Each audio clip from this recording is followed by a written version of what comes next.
urupfu gwiza we ndaguhebye cyokoze gera utambika Kavumbi umuntu apfuye narimbize niyo bamubitse sinjya mbaba umunsi wapfuye tuzabyakira nkuko wiyahuye abakobwa muri iyi minsi baranyisekereza uziko basigaye baridibishije nk'ibibwana by'imbwa nizere ko nyoko wasize umuhaye amagufwa akakirano kukibeshya ubu koko twaba tutihesha n'agaciro twiriya tereta sister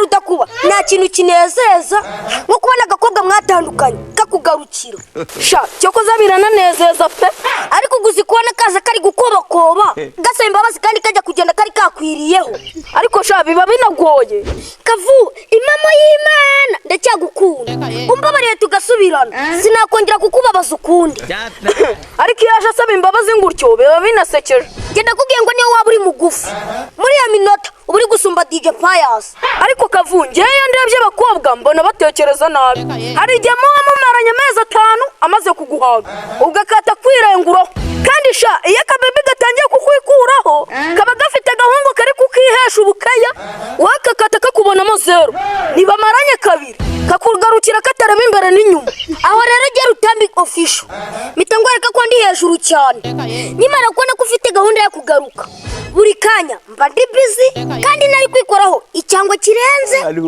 kugiye makanga ubona ukuntu ndi fit ikifuza no kuba yampfira ariko nge narumiwe habura kuvuga abantu hakavuga imishamba ubu Kavumbi kureshya n'ukuri wabaye fit imba oya nubwo nari fit ariko agasore katirariya ni karongora inkumi aburiya Kavu nawe uri mu bantu nje ndeba bakansetsa wowe Kavumbi mwene gikinga mbeho kuva wabaho haba umukobwa yari bwaze ngagusaba imbabazi musubirane oyagera ubwo atarazinsaba ariko mbibona kuri bagenzi banjye ahubwo subura namutunga abonagiyeho baranze ariko hari igihe nzamubona Nidakura iyo nkigukinga wowe utisumba DJ Pius wowe Kavumbi urashya nk'ikinonko ujya gusumba DJ Pius ngo umukobwa yakugarukiye waheze kwishiga umaze nk'umukobwa iwabo batunze nyabingi none ngo utageraje uzakugarukira barakubeshya kandi wananyibesheho gera utambika Kavumbi uzabaza sinaheze kwishiga imyaka yanjye ni y'urubyiruko zari ufite n'amabinga hanyuma se ufite imyaka ingahe 83 Jesus 83 ariko ndabyibuka muri za 70 nigize kugwara mugiga negoye hafi imyaka 2 mba mfite nka 85 ibiri se nyine yaje kujya negoye mugiga Kavu tugiye gusasa inzobe umbwiza ukuri oya nushaka usasa igikara wembaza ikiri kizima ndakigusubiza umwami wa mbere yayoboye u Rwanda ninde umwami wa mbere yayoboye u Rwanda mu mateka y'imitegekere y'abami b'u Rwanda ni Gihanga ngo mijana yabayeho mu kinyejana cya 11 niwe yashyizeho imihango n'umuco nyarwanda harimo gusenga Imana y'ikirenga ubwo ni Imana rugiro imihango y'ubwiru ndetse n'imibereho y'ubukungu ubuhinzi ubworozi n'ubukorikori Kavu umusaza wasaje kera umukambwe ni wowe uri gushaka gutereta abakobwa bo muri iyi viziyo eraga umuntu abagomba kwifayiza Kavu sitaka ugabanya umurego abasaza mu bakecuru urubyiruko mu nkumi gasaza ubwo na wasihawe ibyo by'abasaza nyoko ni we yansajishije umwiga guhuma atagira n'isoni watujyana mu gikorwa nge nawe suko bipa gusa barakubeshya ariko reba ukuntu ubunareshya mensiye please nubwo kugihagararaho ndi umwana ariko kuri gahunda ndi umugabo iki ni gituma urubyiruko abagore babananira ni iki kimwe ikihese ubu wari bwafata ukuguru kw'inka ufata igufuri guguni kuremo umusokoro hanyuma si ibyo bivuze iki aha nzaba mbarirwa imisokoro gumuguguna n'akazi kawe ariko mabi ubukobwa bw'iki gihe bwaradibye uziko katari ko ku muhanda gasigaye kaza kwirebera girlfriend man uko nuko umukunda ibyo se bivuze kudiba hoya bwaradibye kutiyesha n'agaciro ariko nge sindi kumva ibyo bintu umubebe kujya gusura umusore ngo byabaye ikibazo oya ubukobwa sinzi ukuntu bwabaye ubu message bwato na hato kumwoherereza ubufoto budashinga abakobwa muri iyi minsi baranyisekereza uziko basigaye baridibishije nk'ibibwana by'imbwa nizere ko nyoko wasize umuhaye amagufwa ubugambo bubi urajya guseka abakobwa bihoma hari uwusha mushiki wawe kwihoma ejo bundi sinakanyuze kari gupfukamira umusore uwuhe musore se Bosco w'umurobyi ngo none badibye nk'ibibwana by'imbwa n'ugitembera ujya wibuka gusigira mama wawe imifupa kandi uzasubire kwiga umuco.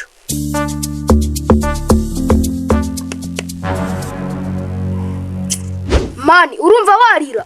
Sha mwana byihorera uzi ko ntariyakira. Mama wambyaye ngo muhe imifupa. Yes, ni wowe wabanjije kumusesereza. Gute se? Uzi ko basigaye baridibishije nk'ibibwana by'imbwa. Bose wabavugiye rimwe muri rusange.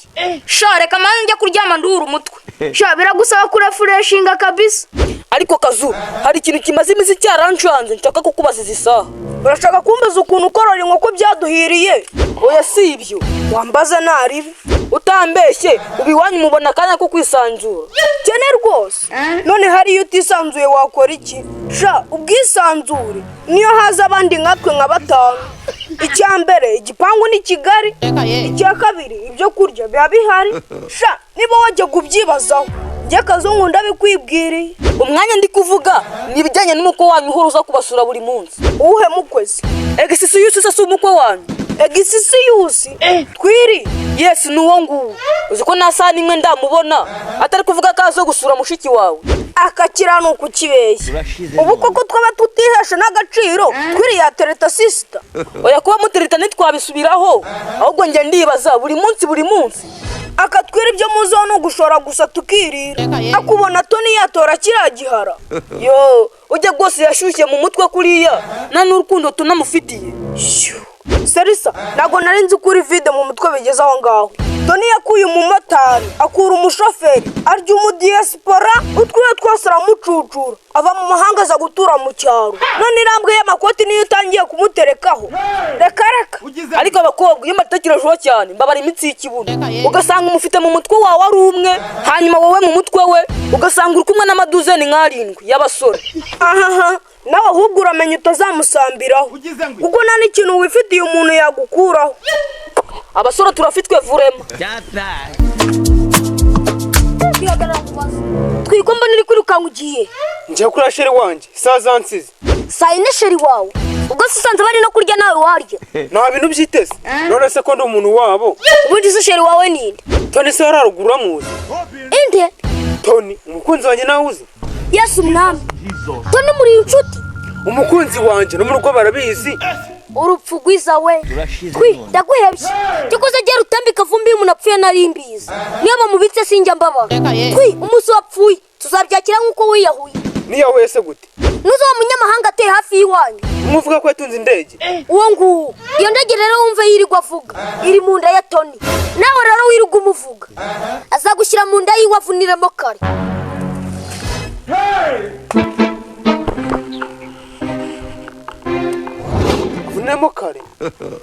God have mercy upon us.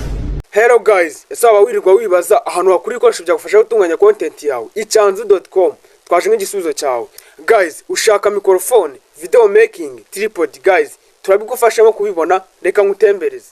Urakaza neza mu cyanzu.com. Ngiyi side ya stand. Then uraza hano uhasange umwanya wa video making. Okay guys, mbazana hano mu mwanya mu mic amamikoro agufasha gutunganya content yawe kugira ngo amajwi yumvikane neza. Urakaza neza mu cyanzu.com, uratumiwe.